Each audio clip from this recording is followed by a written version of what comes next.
सीखे गणित कक्षा 6 अभ्यास काल पुस्तिका के अंतर्गत आज हम इकाई 2 पूर्ण संख्याएं के अभ्यास प्रश्नों को हल करेंगे। पहला प्रश्न कह रहा है प्राकृतिक संख्याओं में यदि शून्य को भी सम्मिलित कर लिया जाए तो वे सभी संख्याएं पूर्ण संख्याएं कहलाती हैं। निम्न कथनों को पढ़कर उनके सम्मुख बने कोष्ठकों में सत्य असत्य लिखिए। तो पिछली इकाई में हमने प्राकृतिक संख्याओं से संबंधित अभ्यास प्रश्नों को हल किया था और उसमें जाना था कि जो प्राकृतिक संख्या होती हैं 1, 2, 3 से प्रारंभ होकर अनंत तक जाती हैं। तो सबसे छोटी प्राकृतिक संख्या 1 होती थी और सबसे बड़ी अनंत तक पहुंच जाती थी। लेकिन जब इन्हीं प्राकृतिक संख्याओं को हम गिनती संख्याएं भी कहते थे और जब प्राकृतिक संख्याओं में शून्य को सम्मिलित कर लिया जाता है तो ये सारी संख्या कैसी संख्या हो जाती हैं? पूर्ण संख्या हो जाती हैं। तो पहला कह रहा है शून्य सबसे छोटी पूर्ण संख्या है। तो बिल्कुल शुरुआत कहां से? शून्य से हो रही है ना। प्राकृतिक संख्या 1 फिर 2 फिर 3 आती थी, इसमें शून्य सम्मिलित कर लिया गया तो पूर्ण संख्या हो गई हमारी। तो शून्य सबसे छोटी पूर्ण संख्या है तो ये जो कथन होगा हमारा सत्य कथन हो जाएगा। दूसरा है कोई भी पूर्ण संख्या सबसे बड़ी पूर्ण संख्या नहीं होती है। बिल्कुल सही है, क्योंकि हर पूर्ण संख्या की हमें अनुवर्ती संख्या मिल जाती है। तो कोई भी संख्या सबसे पूर्ण संख्या नहीं हो सकती है। यह भी कथन हमारा कैसा है? सत्य कथन है। तो यहां पे हम सत्य लिख देंगे। तीसरा किसी भी पूर्ण संख्या और शून्य का गुणनफल वही पूर्ण संख्या होती है। अब हम किसी संख्या में भी शून्य का गुणा करें तो कितना हो जाएगा? शून्य प्राप्त होगा। और इसमें क्या बोल रहा है कि वही संख्या प्राप्त हो। जैसे 5 में शून्य का गुणा किया तो कितना मिलेगा? शून्य मिलेगा। और ये क्या बोल रहा? वही संख्या मिलेगी। तो कैसा कथन हो जाएगा? असत्य हो जाएगा ये। अगला किसी भी पूर्ण संख्या में शून्य से भाग परिभाषित नहीं है। तो मान लो पूर्ण संख्या हमारी 5 है, इसमें शून्य से भाग करो तो जो भाग है परिभाषित नहीं होता है ना। तो क्या आएगा? अपरिभाषित आएगा। तो ये परिभाषित नहीं है, बिल्कुल सही लिखा गया है। तो ये भी कथन हमारा क्या हो जाएगा? सत्य हो जाएगा। 2 क्रमागत पूर्ण संख्याओं का अंतर सदैव 1 होता है। ये बिल्कुल सही है, क्योंकि हमने क्रमागत संख्या 5 लिखी, 6 लिखी, 7 लिखी, 3 लिख दी मान लो। तो 5 में 1 जोड़ तभी तो 6 आएगा। तो 6 में 5 घटाओ तो 1। तो क्रमागत संख्याओं का अंतर सदैव कितना होता है? 1 होता है। तो ये भी कथन हमारा कैसा हो जाएगा? सत्य हो जाएगा। प्रश्न संख्या 2 है संख्याओं 2, 1, 5, 9, 7, 0, 2, 1, 5, 9, 7, 0 को संख्या रेखा पर प्रदर्शित कीजिए। तो 0 यहां प्रदर्शित हो गया, फिर 2, 1 फिर 2 हो जाएगा, फिर 1 है तो हमारा 1 प्रदर्शित हो गया, ये हमारा 1 हो गया, ये हमारा 0 हो गया, 0 हो गया, ये हमारा 2 प्रदर्शित हो गया, फिर 5, 3, 4, 5 आएगा ये हमारा।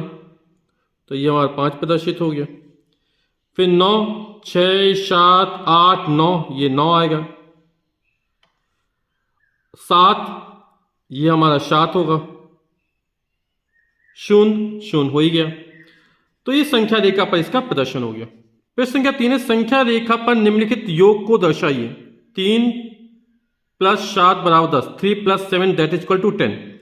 तो यहाँ 0 से शुरुआत करते हैं, 3 तक गए, फिर 7 तक जाना, 1, 2, 3, 4, 5, 6, 7 तक गए, तो कहाँ पहुंचे? 10 पे। तो ये टोटल प्रदर्शित कर रहा है 3 पहले गए, फिर 7 गए, 3 + 7 = 10। अब इससे इसको प्रदर्शित करना है। फिर अगला भी 0 + 11, तो 0 यानी 0 यही हो जाएगा हमारा। और फिर कहाँ? 11 तक जाना, 11 तक जाना है, तो ये हम पहुंच गए 11 तक। ठीक, तो 0 और +11 तो कितना हो जाएगा? ये 11 ही रहेगा। तो 0 + 11 = 11। अगला है 3 + 5 + 8, इसकी वैल्यू ज्ञात करना है। 3 धन 5 धन 8, तो 0 से शुरुआत करते हैं, कहां तक गए? 3 तक गए,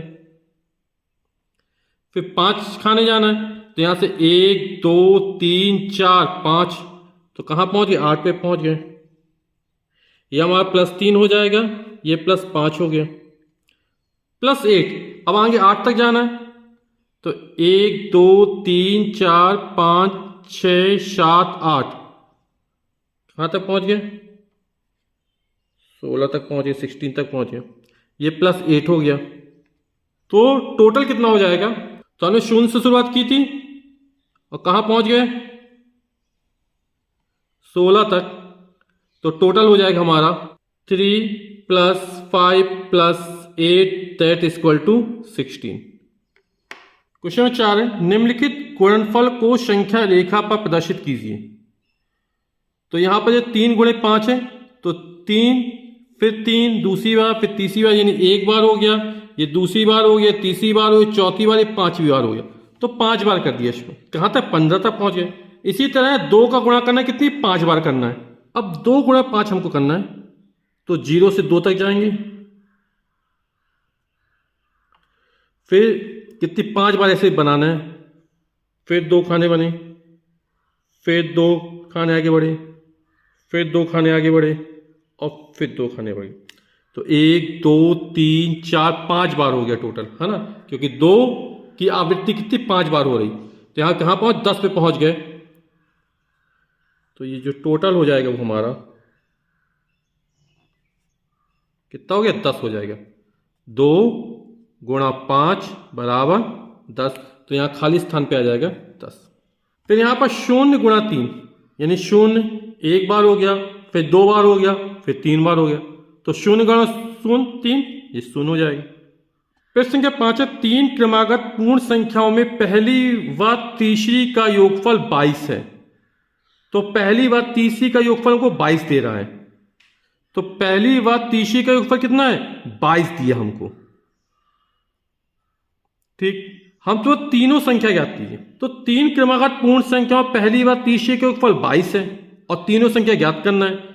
तो क्रमागत संख्याएं जब दी रहती हैं हमको और उसकी मध्य की संख्या, बीच की संख्या निकालनी है, तो पहली व तीसरी के योगफल में यदि 2 का भाग कर दिया जाए तो हमको मध्य की संख्या मिल जाती है।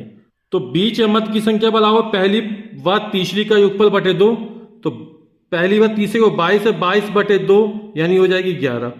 अरे बीच की संख्या 11 है, तो इसकी पूर्ववर्ती संख्या क्या हो जाएगी? 11 में 1 कम कर देंगे और अनुवर्ती संख्या क्या हो? 11 में 1 जोड़ देंगे, तो हमें तीनों क्रमागत संख्या मिल जाएगी। तो पहली संख्या बराबर हो जाएगी 11 से 1 घटाएंगे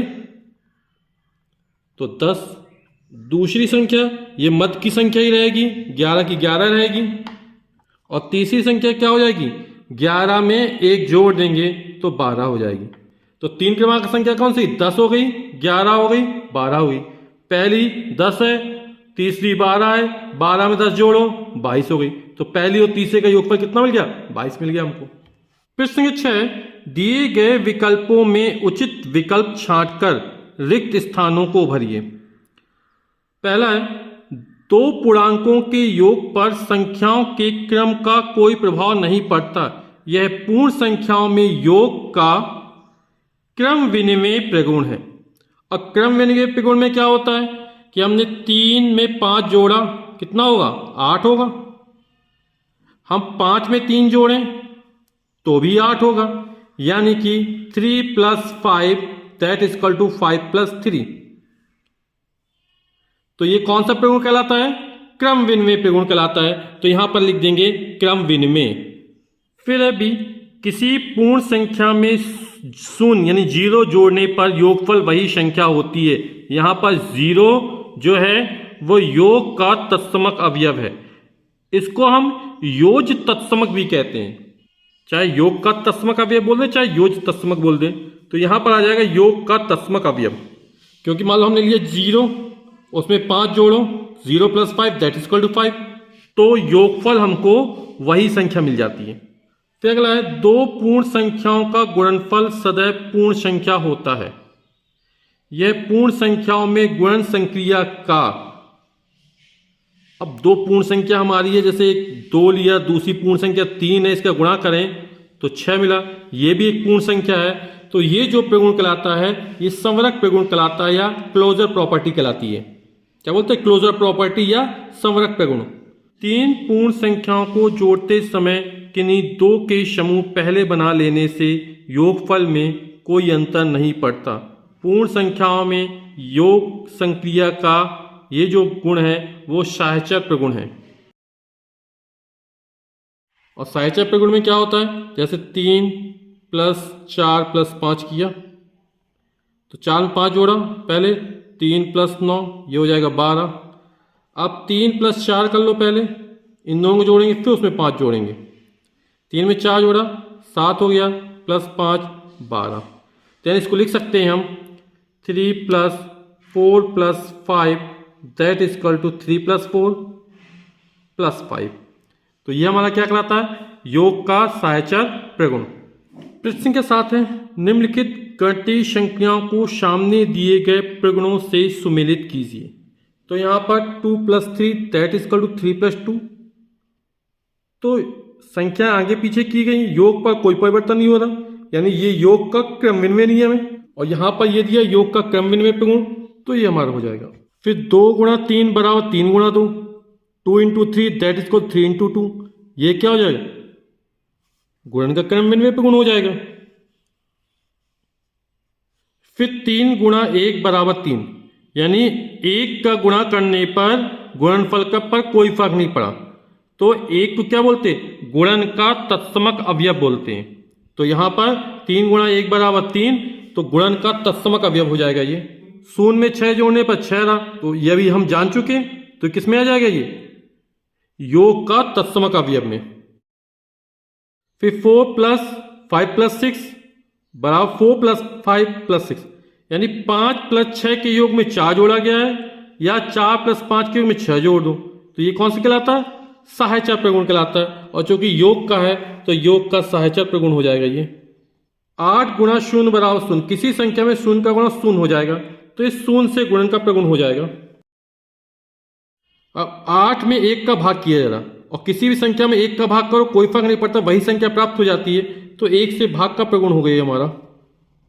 फिर 0 में 8 का भाग दिया जा रहा, 0 है, किसी भी संख्या में 0 से भाग दिया जाए हमेशा उत्तर 0 ही आएगा, तो इस 0 में भाग का प्रगुण हो गया। और 2 गुणा 3 बराबर 6, 2 पूर्ण संख्या गुणनफल किया गया, हमें एक पूर्ण संख्या मिल गई, ये सवरक प्रगुण कहलाता है। तो यहां पर ये गुणन का सवरक प्रगुण हो जाएगा।